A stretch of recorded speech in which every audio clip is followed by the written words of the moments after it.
with Dean Smith. Carol Walton, you're up first. Hey, Dean, congratulations. Thank you, Carol. I don't know where to begin, but we might as well start with Agyemang. Had some chances and hadn't scored a goal in a while, and then scored 2 in 7 minutes. What was the difference for him? He had a big chance in the first half when he should have pulled the trigger and had a shot, and then he missed a header that came across. But he's got that will to keep going, and it was a super header. He scored good movement off the defender as well, and then a really good finish on his left foot. He just keeps going, and he must be horrible to play against for defenders. And he's going to keep getting chances, and he'll keep missing some. But when he's on fire, like he was in the second half tonight, he's a joy to watch. The mistake Kalina made early to almost like wake up the whole team. Yeah, he made a couple uncharacteristic errors in the first 5 minutes of the game. But his teammates helped him out like he's done as well at times, and he had to make a couple of good saves as well. It wasn't all one-way traffic, and I was a bit disappointed. First 20 minutes we just dropped in, and it felt like it was one of them games where we're worried about the heat and whether it's going to tire us out, and we never got close enough to pressure them. But we got higher up the pitch the next 20-25 minutes and then carried that on into the second half. What about the Bender factor? What got you putting him in the lineup tonight? Yeah, I just felt, I knew he was a kid up here as well at Philly, and it would be a nice time for him to, get on the pitch for the first time this year as a starter. And he's looked really good in training. I just felt he could be a really good player to go and play alongside Patrick for this game. Move BB back. BB, as I've said many times, Duracell battery, and I thought him and Westy did really well. The only disappointing part of it is, Westy got a booking at the end, which I thought was undeserved. That's going to cost Westy his next game unless you guys appeal. I'm not sure whether you can appeal a yellow card or not, but it was a very, very soft one considering what we saw all game. Okay, and what did you think of Ben's performance, Bender? Who, sorry? Ben Bender. Yeah, I thought Ben did well. I spoke to him and Patrick at the first water break. I thought we just stood off their two centre-backs a little bit too much, and we needed to be more aggressive. And as I say, from that 30 minutes to 45, and then after half-time, I thought we were much more aggressive and, put more pressure on and won more balls back. Thank you. Thank you. Sam, go ahead. Coach, congrats tonight. Wanted to ask you first, what did you say in the locker room? Because it seemed like we saw a different team in the second half. Yeah, I was quite pleased with the last 15 minutes of the first half, if I'm honest, and I wanted more of that. I've just said about the two front men, I wanted them to get a little bit higher and go and put a bit more pressure on, their two centre backs. I thought they had too much easy ball. And I think by doing that, behind them, the midfield got up, the back four got up, and I think we controlled the ball after that as well at times. And does some of that go back to what you've told me before, that as a former center back yourself, you feel like you're really good at giving the people up front some tips to harass the center backs more? Yeah, I just think having played there, I know what you don't like as a centre back. So I think you can sometimes suck them into taking one or two touches and then go and put some pressure on them. And I've said before, it's the centre backs and the goalkeeper of the opposition who I want to have the ball. And we've been really disciplined at that. I just felt they had too many touches. And finally, how much of a challenge do you think it is to play without Westy? It'll be a challenge, but because he's been an ever-present, played every minute so far. But we've got players able to come in. We've been over the last 3 games. That's the first time I think I played Bronico as a 6 alongside Westy. So there's no problem with him dropping down. The fact that Junior's unavailable at the moment is a bit of a blow. But we've got players who are training really well at the moment who are trying to get into the team. Thanks, Coach. Safe travels. Thank you. All right, we'll move over to Steve. Hey, Dean. Just on that second mistake by Christian, Just wondering where your heart was as that ball was rolling towards the goal line. Yeah, it looked like a very easy chance that he should have put away, but I think we just about got enough pressure on him to make it not a really clean connection, and Adilson managed to get back. But yeah, it was sloppy from him. Just maybe took a little bit too long. And they pressured us well, to win that ball back. And some people don't come back from mistakes like that, but it never seems to phase him. And I was really pleased with that, how he dealt with it after. Well, you knew Malanda had it the whole time. Sorry, Steve. You knew Adilson was going to clear it off the whole time. I wasn't sure, but when I saw him, he was quite relaxed running back, I must admit. So that made me realise that he didn't have enough pace on. Yeah, he definitely had it under control. And just wondering, like, where the team is now. If anything, is there anything that you learned about, given how the first half went and how they finished the game? Is there anything that you learned about your team tonight? Yeah, that we can keep going in the heat as we have done. We've got good numbers on the bench who are ready to come on and take over from players who are playing well. So I think I'm learning from them all the time, and they're learning about themselves as well. Young Patrick, he's been through a bit of a rough spell in front of goal.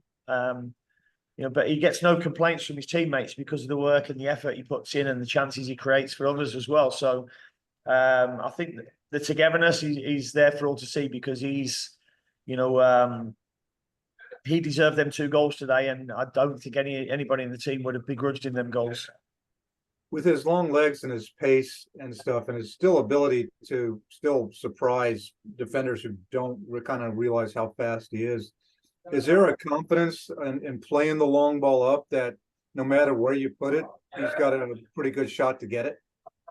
No, I don't think you can just play a long ball up the pitch. There's got to be a reason why you're putting it somewhere.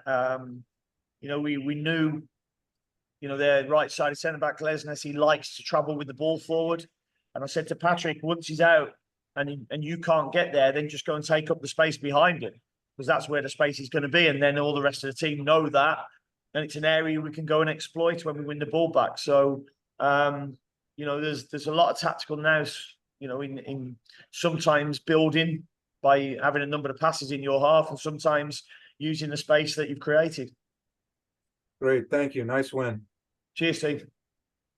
All right, we'll move to Danny Brams. Hey, thank you. What's up, Dean? I'm talking to friends here about the game, and they're saying that's our best performance of the season. How would you rate it as far as the whole compared to the rest of the season? I thought it was a good performance, but I was disappointed with the first 20 minutes. It almost felt like, when they had the ball, we kind of let them have the ball, and when we had the ball, they kind of let us have the ball. It was there was nothing really happening apart from a couple of errors, from uncharacteristic errors, as I said earlier. But from that water break onwards, I thought the last hour, it was a really, really good performance from us. And you could see there was a growing confidence between the players as well. If the DC win was a 6 of 10, what was this? Yeah, it's gone up to a 7. I'll give them a 7. Speaking of 7, it's 7 points in 7 days. It's 10 of the last 12. What's it like to be at the wheel of one of the best runs in club history?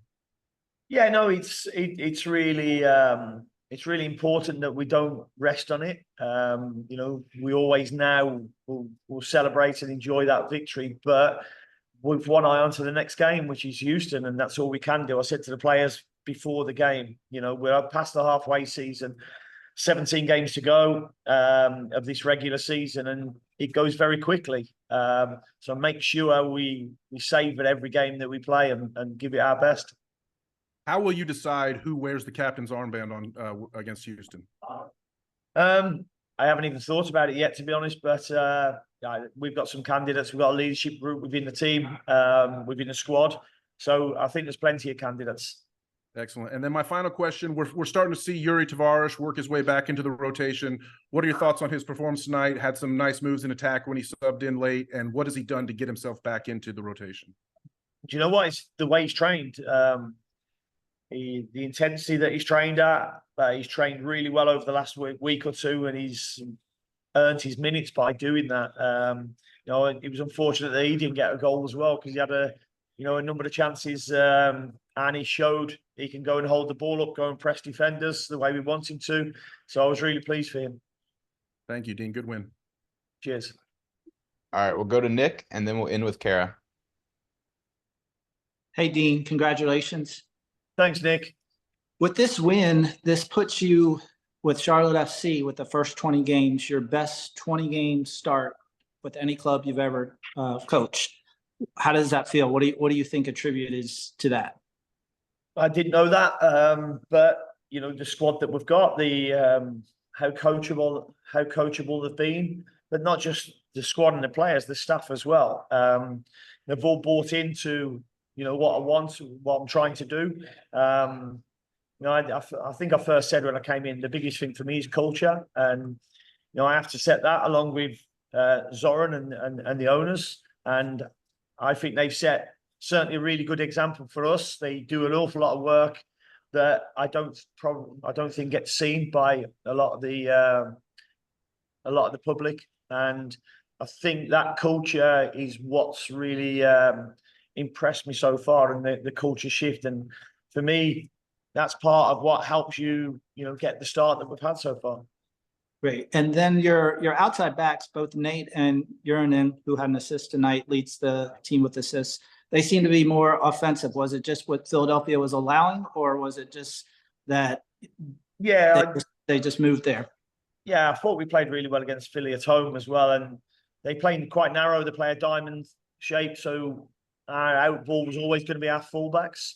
And we just felt with the heat and the way they play, if we could get a few passes, switch to our fullback and then come out and get to the other fullback, it'd be really tough for them to keep shifting across the pitch, and it would create some 2v1s for our wide players and our fullbacks. All right. And then last question, another clean sheet. So 9th leading the league. What does that say now about the team and moving forward? It says it's costing me an awful lot of money at the moment. I think I'm owing the club money at the moment. Thanks, Coach. Have a safe trip back. Thank you. All right, we'll end with Kara. Coach, congratulations on your win tonight. We saw Leo Labata get significant minutes for the club. What can you say about his play and his assist tonight? Yeah, I think he had 2 really good chances in the first half. He had a couple of chances in the second half as well. And I thought he gave them real problems with his running skills and his ball carrying skills. And he's obviously got the assist as well. And that's what we brought him in for. We knew what he could do. I think the great thing for us is knowing that we can actually develop him further as well. He's a really bright young player, and he's getting better and better. Thank you, Coach. Safe travels. Thank you very much.